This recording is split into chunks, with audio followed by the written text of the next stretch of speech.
Olá, seja muito bem-vindo, muito bem-vinda ao meu canal. E hoje a gente vai falar a respeito dos tipos diferentes de tubo de coleta de sangue para enviar para um laboratório para poder fazer alguma avaliação que vocês estejam aí precisando. A gente vai discutir a respeito dos tipos de compostos que tem dentro de cada um desse tubo e também falar a respeito da aplicabilidade desses tubos. Eles vão apresentar 5 tipos diferentes de cores. Essas cores estão ali para que seja mais fácil de quando a gente vê, a gente já dizer assim, opa, isso aqui tem tal coisa. Isso aqui tem anticoagulante, isso aqui não tem nada, tudo certo. Facilidade na hora de coletar aquele sangue é essencial. Então vocês não podem ficar preocupados em ler letras miudinhas para poder saber o que é que tem ali. Então todo tubo daquela cor vai conter aquele mesmo composto ali de anticoagulante, mesmo que mude um pouquinho a fórmula, principalmente no EDTA, mas a gente vai discutir sobre isso. Então vamos lá. Primeiro tubo que a gente vai falar vai ser o tubo branco, o tubo que tem a tampa branca. Esse tubo ele não contém composto algum, ele é estéril, todos eles vão ser estéreo. Mas esse em si, ele não tem nenhum aditivo, nada, nada, nada, ele é seco. A gente pode utilizar ele para remover o soro, só que como ele não tem nenhum aditivo, muito menos ele ter um ativador de coágulo ali, ele pode demorar um pouco mais para formar o coágulo e isso pode desencadear uma hemólise, né? O que não é adequado. Então por isso que a gente evita utilizar esse tubo branco, mas a gente gosta de utilizar ele quando a gente vai fazer, por exemplo, uma cultura. No caso, então, dos tubos da tampa vermelha, eles não têm um anticoagulante, ao contrário, eles têm um coagulante. Eles têm um ativador de coágulo ali dentro, por isso que ele tem até um pozinho, né, algumas vezes ali naquela periferia, na parede, né, do tubo. Ele tem uma variedade. A variedade dele é o tubo da tampa amarela. Esse tubo da tampa amarela, que às vezes ele é vermelho com a bordinha amarela, às vezes a tampa realmente ela é amarela, ela é igual ao tubo da tampa vermelha, então ele tem esse ativador de coágulo, só que com uma pequena variação. Ele contém um gel no seu interior. Isso ajuda na separação do sangue, na hora da centrifugação. Um fator interessante, né, é que quando a gente vai fazer a avaliação desse tubo, a gente não pode centrifugar logo de imediato. A gente precisa que o coágulo seja formado, porque se a gente centrifuga logo que o sangue é colhido, esse soro ele vai coagular e a gente perde aquela amostra. Então a gente tem que esperar uns 15 a 30 minutos ali, para a gente ter certeza que todo o coágulo foi formado, que todas aquelas células foram sedimentadas e estão ali aderidas, para que a gente possa fazer a centrifugação e não perder aquela amostra. E mais uma vez, se a gente precisa, se vocês não assistiram a aula 1, tem lá na aula 1, certo? Várias dicas de coleta para que vocês não errem as coletas que a gente vai fazer, principalmente de sangue, né? Depois vai ter outra aula falando sobre coletas de outros exames, principalmente na parte anatomopatológica, mas agora a gente está dando continuidade aqui a essa avaliação sanguínea, porque é o que vocês têm me pedido mais para fazer aqui. Então, seguindo, né? Para a gente poder coletar esse sangue, a gente coletou o sangue principalmente num vaso que esteja mais calibroso para que a gente possa ter um volume de sangue adequado. Quando a gente trabalha com a parte bioquímica, a gente não vai lidar com sangue total, a gente vai lidar com soro. Então eu preciso ter uma quantidade de soro adequada para respectivos exames. Então tudo vai variar de acordo com o que vocês queiram solicitar. Veja o quanto que é importante a gente entender até isso, né?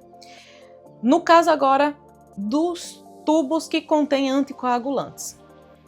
O tubo que tem a tampa roxa, ele contém o EDTA. Eu vou precisar ler porque realmente o nome é enorme e eu não consigo pronunciá-lo tão facilmente. Ácido etilenodiaminotetracético. Um super palavrão, né? O EDTA, ele contém duas fórmulas em sua composição, o K3 e o K2. O K3, ele é maravilhoso porque ele é líquido. Já o K2, ele é mais recente, ele é feito de uma forma mais recente, tem essa formulação mais recente, mais atual, e aí ele é um pó. Esse pó, ele é pulverizado e aí ele fica aderido na parede desse tubo. O problema dele ser um pó é mais difícil na hora de se diluir, né, naquele sangue, o que faz com que o sangue que está dentro desse tubo K2, ele acabe por coagular mais fácil, né, de formar microcoágulos ali, porque ele não foi homogeneizado da forma correta. Então vejam que a gente precisa identificar isso, né? Essa é a maior variação que a gente tem dos tubos com anticoagulante e não vai fazer diferença nenhuma para o exame, a não ser se formar o coágulo. E aí vem uma outra questão. O EDTA, ele inviabiliza a avaliação de diversos exames bioquímicos. E como eu tinha falado para vocês na outra aula, quando a gente faz a coleta de sangue, a gente deve depositar primeiro esse sangue dentro do tubo com EDTA, para ele já ficar ali com aquele anticoagulante e depois a gente colocar ele dentro do tubinho da tampa vermelha. Só que nessa passagem pode haver contaminação da amostra. E se eu contaminar a amostra que eu estava colocando lá no tubinho da tampa vermelha, que eu iria fazer uma avaliação bioquímica, eu perdi aquela avaliação. Porque esse EDTA, ele interfere no avaliador bioquímico. A gente não pode. Tem que ter muito cuidado nessa seringa, na extremidade da seringa, quando a gente vai colocar de um tubo e passar para o outro, para que não haja contato, não haja contaminação dessa amostra. O terceiro tubo, quarto tubo, né, na verdade, que a gente já falou do branco, do vermelho, agora do roxo, vamos falar agora do verde, que é o que contém heparina lítica. A heparina, ela é maravilhosa, porque quando a gente usa heparina, a gente consegue fazer avaliação bioquímica com ela. Só que tem um problema. Essa heparina, ela deixa as células mais escuras do que elas realmente são, principalmente o seu citoplasma, tornando difícil que a gente identifique qualquer tipo de alteração morfológica naquelas células. E ela vai fazer também com que os leucócitos se aglomerem. Se os leucócitos se aglomeram, como é que eu sei que eles estão na disposição correta para poder fazer uma contagem de forma adequada? A gente não consegue. Então, o que deve ser feito é todo o sangue, independente de qual seja essa espécie, que vocês queiram colher no tubo heparinizado, vai fazer uma lâmina antes. Vai fazer essa lâmina antes para poder o laboratório ter certeza daquele padrão celular que a gente vai avaliar. Precisa fazer o esfregaço bem feito. Precisa. Porque a gente precisa dele com uma única camada, começo, meio e fim, cabeça, corpo e cauda. Porque a gente vai avaliar esse esfregaço depois, né? Então treinem. Uma questão é que quase todos os valores, na verdade, do sangue que foi colhido em heparina, desse plasma que vai ser obtido depois para fazer uma avaliação bioquímica, quase todos esses valores serão iguais aos valores que a gente tiver do soro. Quais são as diferenças? Duas: proteína plasmática total e potássio.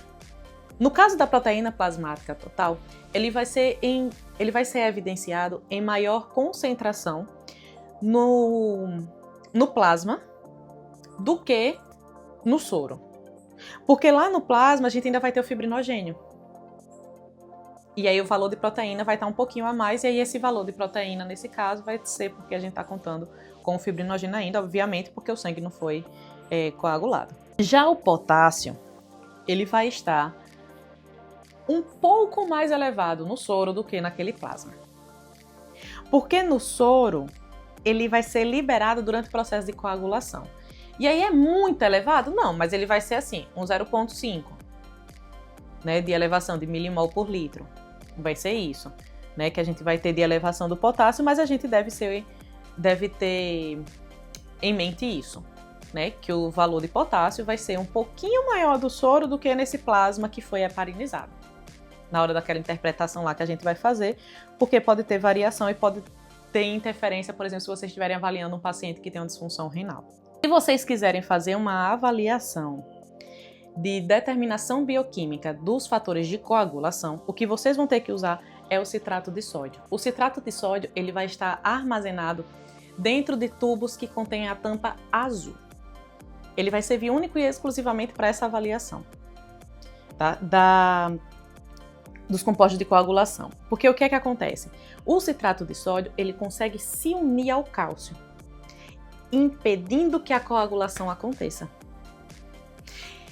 Porque o cálcio daria início ali na cascata de coagulação, bloqueia aquela parte, pronto, coagulação não acontece. Tá? Então a gente precisa fazer Se vocês precisarem fazer uma determinação bioquímica dos compostos de coagulação, vocês fazem o coagulograma com o tubo da tampa azul. É muito utilizado hoje em dia para as técnicas cirúrgicas, né? Para a gente já prever o que é que pode acontecer dentro do procedimento cirúrgico. Maravilhoso. Ai, não, mas o que eu quero mesmo é glicose. Aí eu vou coletar no anticoagulante que vem na tampa cinza. Não é anticoagulante, bobinho, que tem ali não. Não é não. Ali dentro vai ter fluoreto. Aí o fluoreto, o que é que vai acontecer? Ele impede que a via glicolítica comece a acontecer. Então a glicose, ela não consegue ser utilizada pela célula. E aí a gente consegue mensurar ela, porque se a célula não está utilizando, eu consigo saber quanto exato de glicose eu tenho ali naquele paciente. Quer glicose? Faz a coleta no tubo cinza. Se não, vai ter que fazer a avaliação de imediato, né? Com o glicosímetro lá, furando o dedinho. Vai ter que ser assim, porque vai ter que ser rápido. Bom, esses são os 5 tipos de tubo que a gente pode ter e os exames diferenciados que a gente vai poder fazer de cada um. Se você achou que esse vídeo te ajudou em alguma coisa, que pode ajudar algum colega teu, compartilhe esse vídeo, curta para engajar mais aqui nesse canal, porque eu sempre vou trazer informações interessantes para vocês e relevantes sobre patologia veterinária, sobre, independente de qual patologia seja, porque lá no meu primeiro vídeo eu já falei pra vocês, né, que eu sou patologista animal, mas eu também faço essa parte da interpretação diagnóstica na patologia clínica. Então não deixe mesmo de curtir, de colocar aqui o seu comentário para o que é que você quer no nosso próximo vídeo. Um beijo e até a próxima!